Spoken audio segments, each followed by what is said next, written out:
Class 11-এর ছাত্রছাত্রীদের physics ক্লাসরুমে স্বাগত জানাই। আজকের ক্লাসে আমরা ছায়া প্রকাশনীর বইয়ের একমাত্রিক গতি যে চ্যাপ্টার তার এমসিকিউ গুলো আমরা আগের ভিডিওতেই শুরু করেছিলাম। সেখানে 1 থেকে 7 অবধি এমসিকিউ করে দেখানো হয়েছে।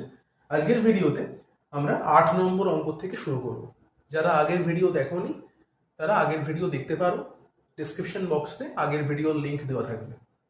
চলো শুরু করি আমরা আজকে ছায়া পদার্থবিদ্যা বইয়ের একমাত্রিক গতির 8 নম্বর অঙ্ক। তো কি বলছে দেখো, অঙ্কের মধ্যে বলছে যে একটি বস্তুকণার বেগের সমীকরণ v equal v0 plus g t plus f t square, t equal 0 সময় বস্তুটির অবস্থান x ইকুয়াল 0 হলে 1 সেকেন্ড পরে কণাটির সরণ কত হবে বলে 4টে অপশন দেওয়া রয়েছে।